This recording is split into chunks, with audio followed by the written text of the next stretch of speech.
Hello, everybody. Thank you for joining me. This is GGF bringing you episode 7.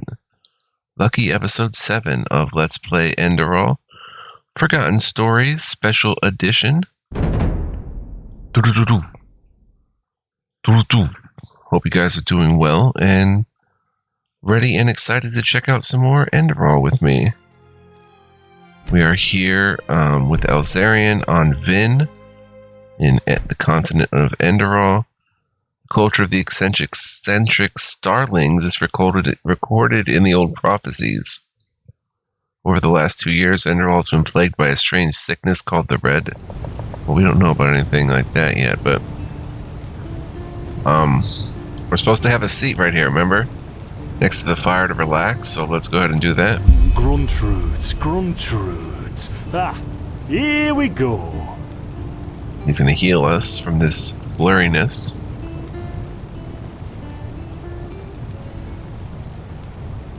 Oh, I should have used that. So, let's see. Sheer cap, some water. Ha! Done. I can't make any promises, Shit. but... Finn! The still! Whoa. Do something, damn it! Do something! Oh,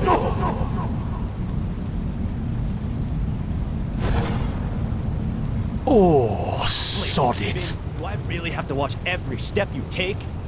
That was a fucking close call. Hey, I'm sorry, alright. We'll pick up a new one in Ark. Yeah, and you're paying for it. Here I thought this bloody day couldn't get any worse.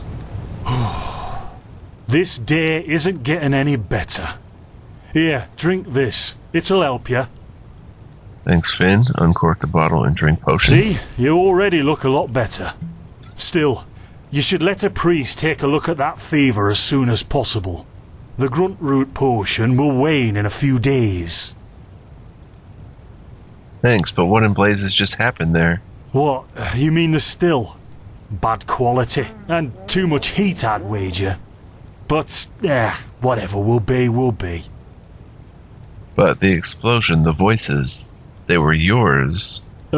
Explosion? I'm not sure I follow. Oh, that'd be great, wouldn't it? Finn Dalleries. Died in 8234. Cause of death, exploding still. Ha ha. Look, I really don't know what you're talking about. Maybe... Wait a second. What was that?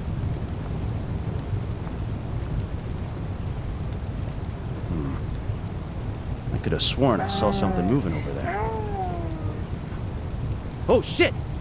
Oh. What the? Carbos! They've hit me, Finn. Those bastards. They've hit me.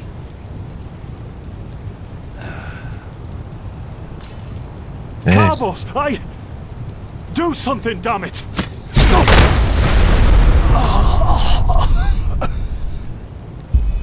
Do something, dang it. Wow.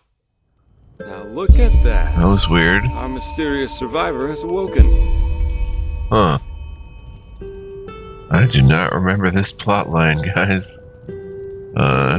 Jespar Dalveric. Wait, where am I? Who are you? Jaspar Matumiel Delveric. Jaspar for short. And you, my friend, are at my very own campsite. Before you ask, yes, the bandits killed both of the apothecary. The only reason you're still alive is that the impact of the explosion threw you right into the thicket. Most of your injuries are only superficial, but your fever, well, that's a different story. How do you know about the apothecary? Were you there when they were attacked? I was on the perimeter, and no, I didn't help, for 2 reasons. 1, I was outnumbered. 2, I'm quite fond of my entrails. I wish I had a more heroic answer, but I don't. Sorry. Wait, what do you know about my fever? Quite a lot, actually. You're suffering from Arcanist's fever. Honestly, I'm surprised the old apothecarius didn't see that. Let me guess, you're suddenly capable of doing things you previously knew only from the bard songs, right? You're unusually strong, you have reflexes like a cat, and drinking potions or any kind of magically infused substance leaves a bitter afterglow in your head. Yep. Well then, congratulations. Your magical talent just blossomed. A bit late given your age, but it happens. Put simply, the fever is a result of your body not being able to cope with it. That's not much of a problem for now, but if you don't let an Arcanist treat you sometime soon, things are going to get grim. So an Arcanist will be able to cure this fever? Contain it, not cure it. From here on out, you're always going to be a little more sensitive than someone without magical gifts. But that's tolerable compared to what your magic will allow you to do. Huh. Started arcane fever, find a way to restrain the arcane fever. Knowledge, what do you mean by a little sensitive? Prone to certain conditions. As I said, your fever will get worse if you drink healing potions. But you'll also be a lot more susceptible to nightmares and those kinds of things. Also, you should be very cautious of areas with magical contamination, such as Thalgard in the east. Huh. Or knowledge. If I contain the fever but let it get worse, what are the consequences? At first, diffuse headaches, general unease. Later on, your eyesight will blur, your limbs will grow weak, and you'll get a maddening itch all over your body. If you leave it untreated for too long, you'll either die or turn into an Orbaya. Wait, it can kill me? And what's an Orbaya? Yes, it can kill you. Everything has its price, as the wise hermit likes to say. And an Orbaya is basically a giant undead version of yourself with tumors and pus all over your body. Just never let the fever get too bad. Huh. Are there any other remedies? Well, there's ambrosia, but for an uncontained fever, it'll only postpone the symptoms. Later, you can drink it whenever the fever gets worse. The stuff looks and tastes like undead sweat, and is bloody expensive, but it's the only thing that really helps. Huh. And what about these visions? Are they also caused by the fever? You have visions? For lack of a better word, yes. Ever since I've had this fever, I get these strange premonitions of things which are about to happen. Are they also a symptom? Not that I know of. The only visions I've ever had are those that come along with a good pipe of peaceweed. You know what? As I said, someone needs to contain your fever as soon as possible. And as it happens, I know people. But in return, I want you to tell me everything. What did you do in that temple? And what's the story with those visions? I can't put my finger on it, but there's something strange about you, and that intrigues me. What do you say? Treatment for information. Alright. Well, then, the stage is yours.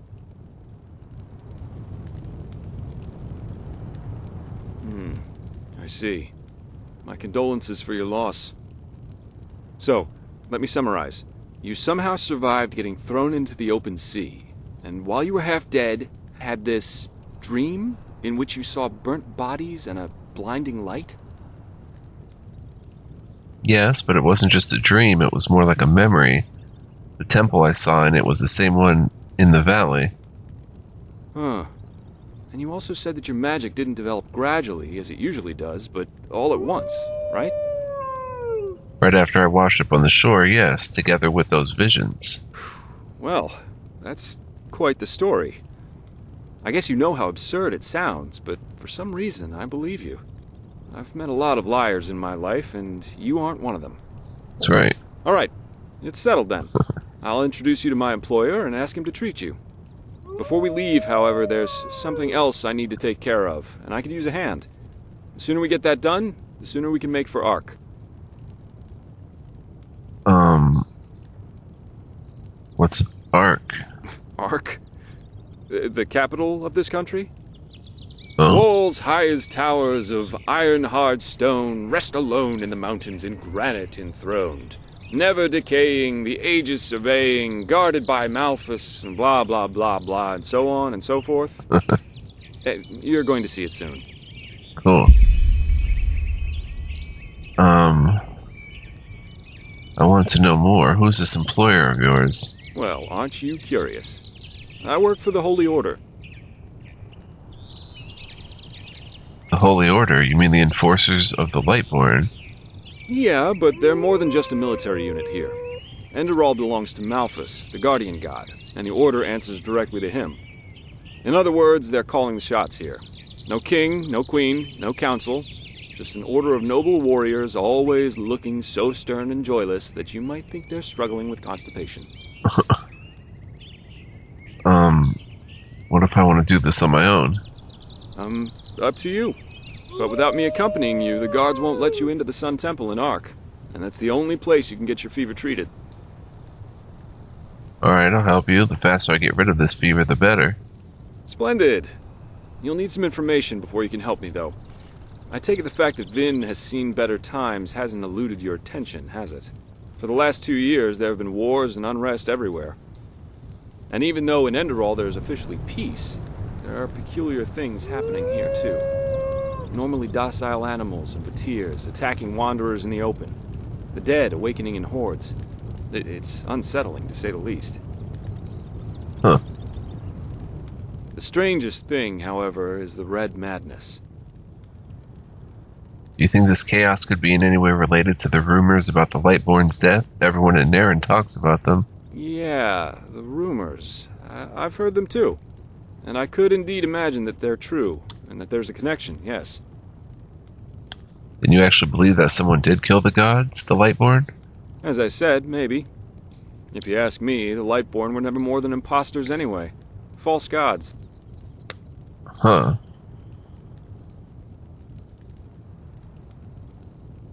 What did the Enderalians think about that? Well, they usually leave the thinking to their holy order. And they, of course, deny everything. But as much as I hate to say it, maybe it's better this way, at least for now. A spiritual crisis is the last thing this country needs at the moment. Huh. And here I thought the Enderalians were the most pious people in the civilized world. Oh, I'm hardly representative. I've seen that a long life is only one of the things powerful magic can achieve. And the false deity theory isn't that new, after all, is it? Seriously, say the Lightborn really are as mighty as the revelations say they are. Wouldn't they have the power to call down lightning on me right here and right now, to punish me for my insolence? No. The Lightborn were immortal kings, and that's all. At least, that's how I see it. I hope I didn't hurt your feelings.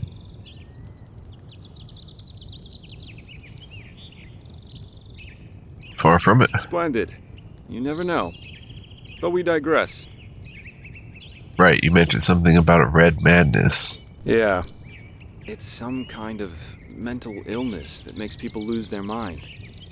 Just a couple of weeks ago, there was a smith in Ark who butchered his entire family. He was drunk, but that doesn't explain why he screamed things like "Fear the light" while he was doing it. Yikes. Or a young woman of noble path who set her own house on fire while her family was asleep. Now, you might say that these kinds of things happen, but by now there have been more than a dozen incidents in a very short period of time. Huh. The fact that the afflicted's eyes glow red while they go rampant has made people call the disease the Red Madness. Thing is, some weeks ago it happened again, only this time it was a magister from the Holy Order itself. A magister? A teacher who instructs the novices aspiring to become keepers. His name was Yarrow, a man with more than 60 winners on his back. What did he do? Well, according to the sole survivor, he entered the teaching room that day as usual, but instead of giving his lecture on alchemy, he gave a strange kind of speech where he kept going on about how mankind is corrupted and that it has succumbed to the void. Then his eyes started glowing, he locked the door, and blew himself up in a magical explosion. Wow. That's horrible. Yes, it is. So what's your role in all of this? You said you work for the Order, but I take it you're no monk. I'm not one for vows and austerity, so no, I'm no keeper. My specialty is recovering lost things. Treasures, tomes, memories, and the like. And the Order hired me to do just that. They want to know how a man like Yarrow could fall victim to the Red Madness. And thus, if there's something like a pattern to this malady. Huh. You're after his motives. But how can I help you with that? I don't know anything about that magister. Doesn't matter. Yarrow grew up in a small village not far from here, and according to the Order, he visited it quite often after his partner died. What I want your help with is finding clues as to why he did what he did. What do you think? Sounds like a plan. Great. First of all, I want you to travel to Riverville and talk to an old man named Alfred, a childhood friend of Yarrow's. Ask him what he makes of the incident, and whether he has any explanation for it. Secondly, a farm boy told me that he saw Yarrow throw something into the sea during his last visit there. Oh, snap. The winds have been blowing inland the last couple of days, so go search the shoreline and see if it washed up. I myself will take a look at the house Yarrow grew up in. Ah, and here. This is a map of the region. Yarrow's house is at the blue dot.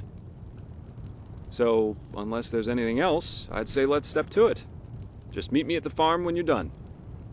Alrighty. If a quest objective is marked by one or more stars, they indicate the difficulty, and at the same time the level you should have for the quest. 1 star is very easy, 2 stars is easy, 3 is medium, 4 is hard. Boom. Completed. We'll read the journal here, talk with Yarrow's childhood friend Alfred, and find the strong box which Yarrow threw into the sea near his house. So let's...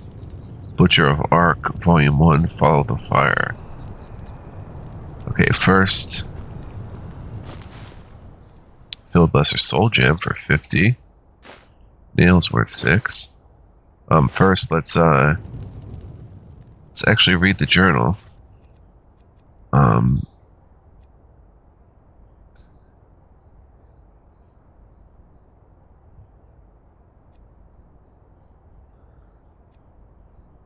Okay, we ended with a new beginning. I found a way out of the old temple and got into a gorge. It seems as if I finally arrived in Enderal. Nevertheless, I feel weird. Where do these strange abilities, which I suddenly have, come from? Or stem from? Magic? This power? Perhaps that dream, that near-death experience which I had before waking up in the bay, is connected to all of that. My encounter with the 2 healers, the apothecary supports that notion. Shortly before the camp was attacked by bandits, I had some sort of vision in which I foresaw their deaths. Then we have Strange Horizons. In spite of all incidents, I managed to arrive on Enderal. There is much to learn about this land, from its culture and the mores of its inhabitants, to its fauna and flora, and up to its myths and legends. I am sure this knowledge will greatly benefit me on my travels.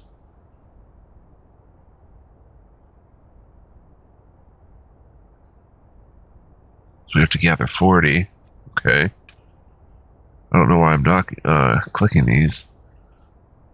Arcane Fever. While the mercenary Jaspar didn't have an explanation for my weird visions, he told me that I seemed to have Arcane Fever, a reaction of my body stemming from my sudden magical talent.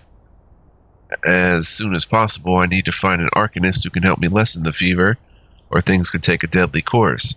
No matter if the fever is lessened or not, Jaspar told me to take care. Healing potions, light magic, and staying in magical contaminated areas can worsen my arcane fever again.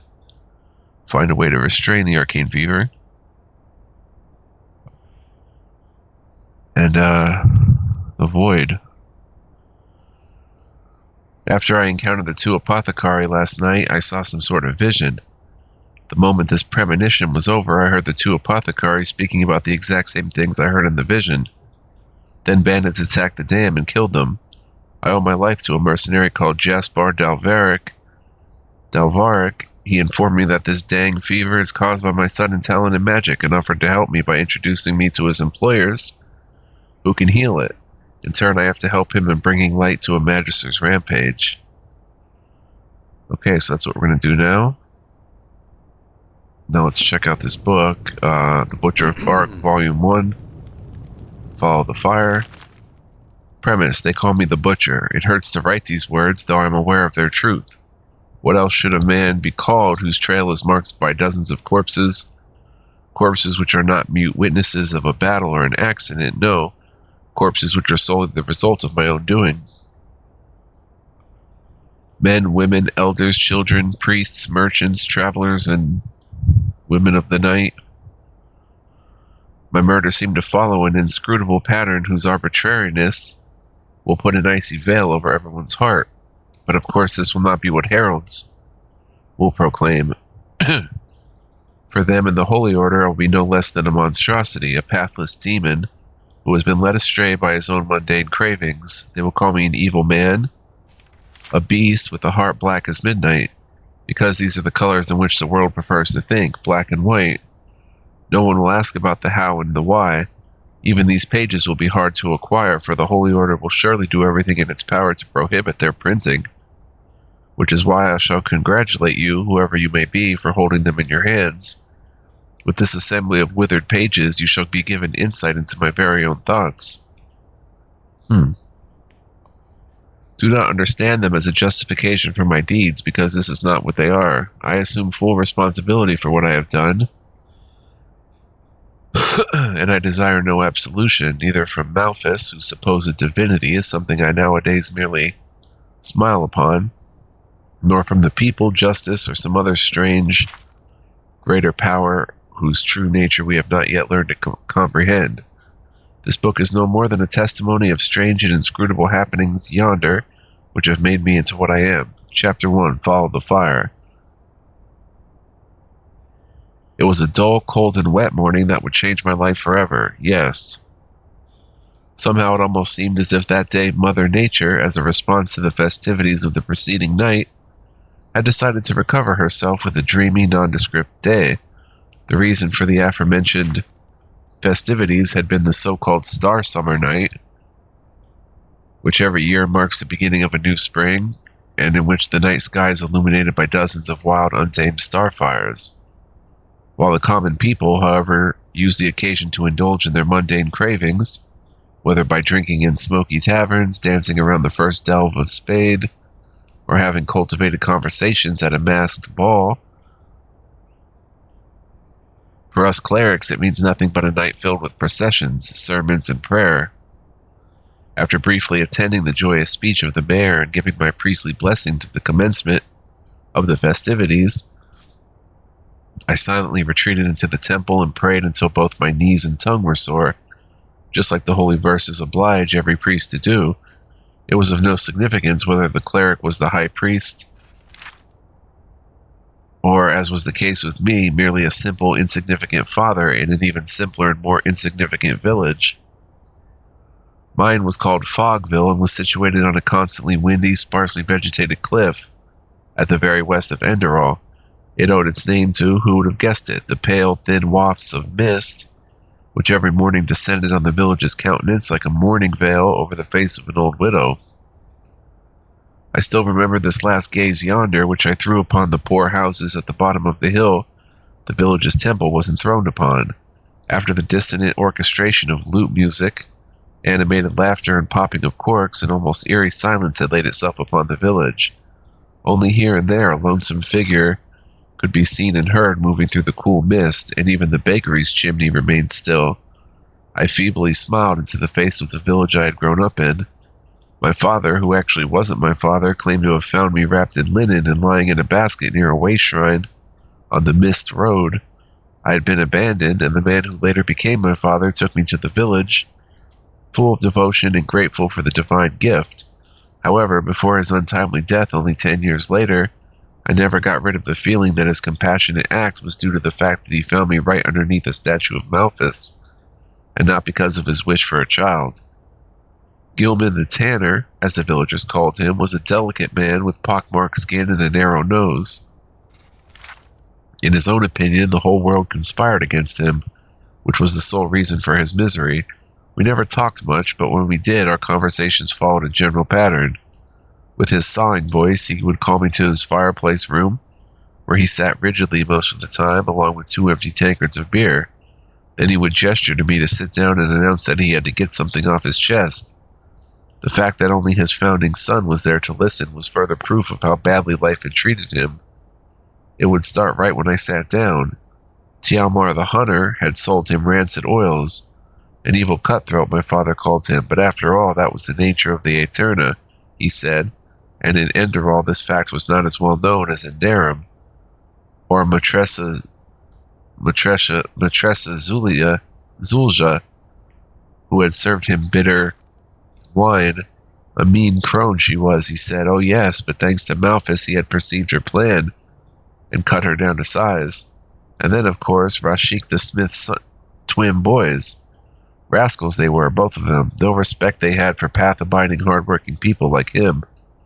But no manners were to be expected from a coal man and his breed. What do they know about decency? He said excitedly. These folks do nothing but shag until the bed breaks down.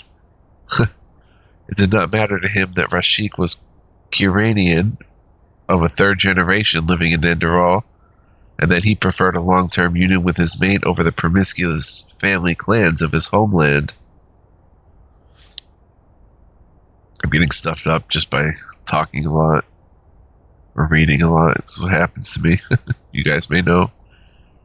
These conversations, his persistently it's allergies. These conversations, his persistently sour breath and the smell of raw hides, leather and animal fats in the workshop made up a great deal of my childhood. Of friends I had only a few to none, mostly due to the fact that my father had made me work hard in the tannery as soon as I reached the age of 5. If Mater Pilea, I am sure of this now, had not by incident noticed my quick wit, I would still be there today, working between animal parts, stretched hides, and slippery grease.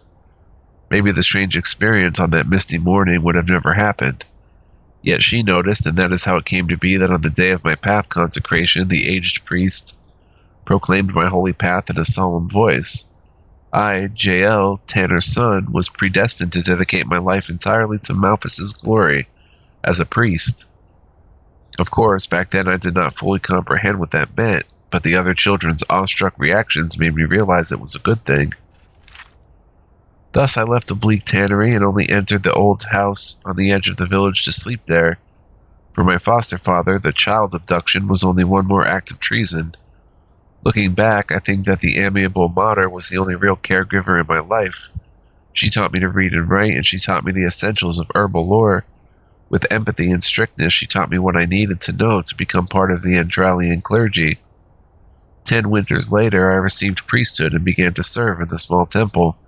I did what an obedient priest had to do. I held services, I prayed, I maintained the temple, and I heard the villagers' confessions. Mater Pilea left the village on her 60th name day and moved to a retirement quarter in the Sun Temple in the capital, which I only knew from tales. A year later, my father passed away, an event that, to my surprise, affected me deeply. From then on, everything became lethargic routine until that very day. The man I was then, was he a happy man? I am not able to tell. When I try to recall the first 28 years of my life, my memories seem like fading words on old parchment. My reason tells me that I was blessed in a way. The life of a priest was pleasant and constant, without highs and lows. I had enough to eat, I had a home, and enough pennies to afford the services of a wandering woman of the night from time to time. I knew that, according to the holy verses, I would enter the eternal paths at the end of my days. My path trodden, my task fulfilled, but things turned out differently. After I'd taken off my robes and warily laid down under the sheet of a sheep's wool, I noticed a strange and dull feeling in my stomach. Today I know that this unremarkable moment was the first time I encountered the fire. It was small, insignificant, only a weak glow, but it was there, knowing that I would wake up as a different man. However, on this gray morning I was too tired to pay attention to it. Exhausted, I wrapped my sheet around myself and was fast asleep a moment later. I awoke in a dream. I found myself in an idyllic forest glade, surrounded by green oak trees whose leaves moved gently in the wind. The setting sun stood at the horizon like molten blaze and shone a red light over the scenery. I savored the spicy fresh air which tasted of wet moss, morning dew, and old secrets, mysterious, wild, and clear, like life itself. In contrast to what we all know of the nightly journeys that we call dreams, I was fully aware of the unreality of the scenery, so I accepted it as it was as natural as time's passing, as if it was as natural as time's passing. I was stark naked on the day of my birth, but I was not ashamed. On the contrary, I felt strong, clear, and free. When I took my eyes away from the sky and looked in front of me, I saw her. She stood in an old ruin that was overgrown with ivy and whose collapsed walls and arches told of ancient times. She wore a gray, flowing robe that only allowed a glimpse of her femininity beneath. Her hood hung deeply over her face, so only the tender and delicate parts of her cheeks and chin were visible, a sight that could have stemmed from the imagination of a Curanian painter. Her dense, midnight black hair was tied into snake-like braids and fell down to her shoulders. Various things were interwoven in her hair, old faded coins that must have been minted by lost civilizations, small, finely polished bones from animals unknown to us, and strange ribbons whose colorful threads created an artful pattern. But it was none of this that hypnotized me and drew me towards the veiled figure in the ruin. It was her smile. With every step I took towards her, I fell deeper into its charm. It was not a lovely smile, as some might assume. It was a mixture of melancholy, rage, hope, and love, a symphony of contradicting feelings which I thought to be irreconcilable. It was a smile that was able to speak both great wisdom and orders that would mean the death of thousands, a smile born from truths recognized in otherworldly existences. Cold sweat ran from my pores, and I felt how apprehensiveness mixed with the peaceful bliss of the moment just before. I came to a halt a few steps before her, still staring at her magical smile, like a starving man at a feast. For a moment I believed to recognize a glimpse of mirth in her features, but it faded away as fast as it had appeared. Then she spoke. "You are dying, Jael. Jael." Her voice was rough and tender at the same time, full of contrast. She spoke without mockery, pity, or cruelty. "Why?" I heard myself respond mechanically. "I am in the best of health." My answer was as pathetic and clumsy as it must appear to the reader of these yellowed pages, but I spoke them faster than I was able to think, without control. The woman nodded subtly, as if she had expected this very response. "You affirm that you are of good health," she paraphrased my words with a peculiar intonation. "But you fail to perceive the fabric of this world in all its intricacy." Slowly and regretfully, she shook her head like a magistra in the monastery school, who got a foolish answer from a novice to a very simple question. Then she took her hands out of the robe's sleeves and beckoned me to follow her. Even her walk had something of another world to it. Her body did not move with her steps, but seemed to float instead. Silent and obedient, I followed her through the old ruin. Today, after I had gone through the vision of my thoughts many thousands of times, I know that it was an old trading post. The walls and the rusty gate left no doubt about it, but in the vision I did not care about such banalities. To follow the figure in front of me was my sole purpose. She stepped in front of an old, overgrown tower, presumably once the heart of the ruin, and opened the cast-iron door, which swung aside in an eerie, silent manner. "Go, Jael," she said. "Go and perceive the truth." These were the last words I heard until the horrid discovery inside the ruin, for when I was about to reply, she was gone. For the first time, a feeling of uncertainty mingled with the confidence that I had at the beginning of the vision. I was still aware of the fact that my physical body was lying on a bed in a modest chamber in another world. I also knew that I could decide to wake from the wonderful and terrible vision, yet I did not. Why? I am unable to say. Was it out of curiosity? Was it the sense of fate that covered the ruin like a thin, transcendent sleeve? I don't know. I entered. The floor felt cold under my naked feet, and the dusty air that was only lit by a pale red sunbeam made me cough as it filled my lungs. The inside was almost empty except for spiderwebs, weathered furniture, and broken bones that had fallen from the crumbling walls. In the center there was a wooden construction, an extraordinarily large upright box. Hesitantly I walked closer. A word came to my head but faded from my mind as fast as it had appeared. I recognized how the fire of the setting sun extinguished and was replaced by a dull blue. Gentle, hazy fog began to cover the scenery, and everything that had been peaceful and blessed before I entered the ruin was replaced by a sense of trepidation, creeping, cold, wasting.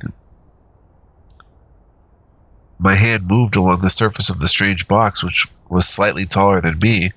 The wood was decayed and gray, and an odd smell came from it like iron. It was sweet and tempting, but at the same time repellent. "Leave," flashed through my head. "Leave before you inflame it." I was unable to determine if it was I who thought these thoughts, but of course I did not leave. Slowly my hand moved toward a gap on the side of the box that allowed me to open its lid. As the hinge turned with a reluctant warning sound, I remembered the word that had slipped my mind. This time it did not vanish, it persevered in all its dreadfulness. The wooden construction in the center of this abandoned ruin was no box, it was a coffin. Even today I can hardly find the right words for the terror that stared at me from the decomposing interior of the coffin. Without any doubt, the creature in front of me, of my very eyes, was myself. There it was, the brown hair, thinning even at the age of 28. There it was, the well-trimmed, dense beard that grew down to my chest, the beard that I grew to hide my unremarkable, longish face. And there it was, the crooked nose, giving my face a vulture-like appearance, making me avoid my own reflection in the mirror.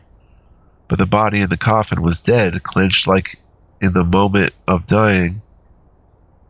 Penned in like cattle, his head was pressed down to his shoulders by the small dimensions of the coffin, his unnatural posture a silent accusation. His body was pinched, his arms pressed to himself in a twisted manner. Much more gruesome, though, was the face. The skin was pale and had a greenish-gray color like decayed tombstones. There were many deep fissures that were not bleeding but offered a view of bare flesh and white bones. The beard was curly and wild, and maggots moved around in the tangled mesh, oozing a festering, doughy liquid that was dripping down on the stone floor. Oh my gosh. The man's cheeks were hollow, and his lacerated lips were opened in a twisted way that gave the impression of a tormented smile. His teeth were rotten and his tongue gray, but none of this was the reason for the blood-curdling, panic-fueled cry that escaped my throat. It were the eyes, or rather, it was the place where the eyes should be on a healthy, living person. But there were no eyes, weak and pale like shrouds, the lids, devoid of any sense, hung over gaping black sockets. Contradicting any logic, they seemed to stare at me, whispering, rotting, and dead. The same festering liquid in the man's beard trickled down the brows and disappeared in the empty eye sockets. No words can describe the terror that filled me when I looked at that deformed creature. In panic, I hit the withered copy of myself, but I only loosened the body so it fell right toward me. I felt how the repellent, festering corpse water from the beard touched my lips, while a handful of maggots landed on my shoulder. For a short moment I was petrified. I held myself in my arms like a twin, his own deceased brother.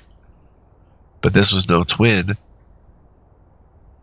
When the maggots tried to move up my neck, I pushed the corpse away with a shrill cry, wiped away the maggots, and fled from the ruin. Meanwhile, night had fallen, and the full moon stood cold, white, and unmoving in the sky. The veil of mist which had formed inside the ruin faded as soon as I came outside and let myself drop to the ground, crying and breathing heavily. I am dead, flashed through my mind, again and again. Dead! I uttered a panicky scream, a pitiful effort to banish the madness from my mind. The terror remained, it was omnipresent, and I felt bitter tears making their way through my eyes.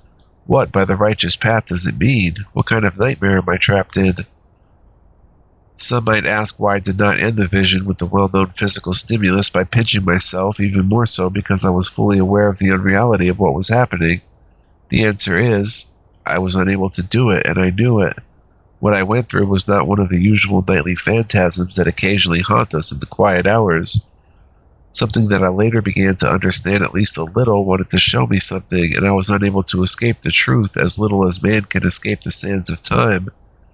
As I turned my gaze from the floor and started to crouch toward the stone arch in the forest, weeping helplessly, I saw her again.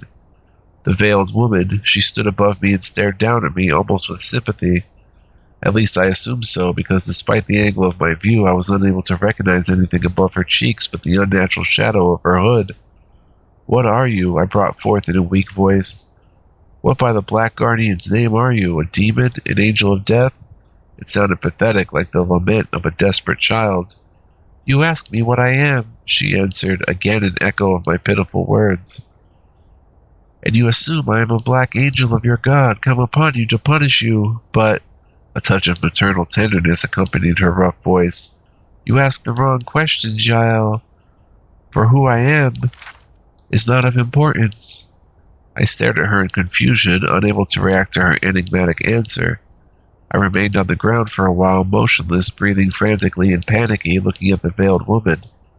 After what felt like an eternity, I asked the question that needed to be asked. And what is the right question? Briefly, I saw what seemed to be a sad smile caress her red lips. You inquire from me what only you can answer, she said, and began to move towards the stone arch. And I wish to give you some advice. She halted, looking like an unreal shape in the silver of the moonlit night. An advice on how you can avoid the death of your soul. There was a moment of silence. End your false life and follow the fire. Then the vision broke apart. Huh. So, started a quest too. The Butcher of Ark. Read all the volumes of the Butcher of Ark. That was pretty cool. Huh? No. Harvest Holly. Never walked back on the road from the aged man's abode. Oh, blazes. Sorry. I know. I can't sing. Just looking around. Oh, you're good, homie. Okay, let's check the, I had journal. Oops. I found a volume of the so-called Butcher of Ark on my travels. It seems to be the autobiography of the serial killer Jael Tannerson. I should keep my eyes open for the other volumes. We're to quick save. Pumpkin plant, nice. Thistle. There are quest markers, and we seem to be a bit in the middle of nowhere. But we have a map now. Nice. That's where we have to get to. This is where we are. So cool. Just look at this map. Crystal Forest, Dark Valley. I don't know what mirrored towers are. Or my red towers. Heartlands, Whisperwood, Sun Coast, Western Cliff, Kings Bay, Powder Desert, Custom Destination, Kings Mountain Pass, Thalgard, Golden Forest, Farmers Coast. Very cool. Drawn by Magistra Zayella on behalf of the Holy Order, the year 8233. Lovely. This is a rather huge map too. It doesn't really do it justice. Oh, that's the Red Sea. The Isle of Kor. That's pretty cool. Maybe we'll be headed there. Octopus. Sea monster. There's Ark. Very cool. Very, very cool. Let's quick save and see how long we've been playing. 43 minutes. Wow, that's the whole episode. So, yeah. Thank you so much for watching, guys. I appreciate y'all so very much. I hope you enjoyed this pretty interesting episode. Sitting in the chair and the events that happened afterwards. And a little bit of reading here, which we will do from time to time. If you don't know about my channel or my play style, it is often very slow and deliberate. So like some would say methodical or just slow. I like to read books and stuff and explore, and even Jespar is bored with me now. He's yawning. But anyway, guys, if you enjoyed this episode as well, please consider hitting the like button, give me a thumbs up. Leave a comment, let me know what you think. Subscribe if you're new and hit the notification icon. But as always, only do those things if you really want to. Don't want to pressure you guys into pressing any buttons you don't want to. So it's all up to you and it's all good. Whatever you choose to do. Do hope you'll come back next time, guys. We're going to explore more. Head down for the to the coast there. And yeah, hope to see you guys then. Until next time, guys, be well, live well, stay well. And much love, peace, and joy. I will see y'all in the next video. Peace.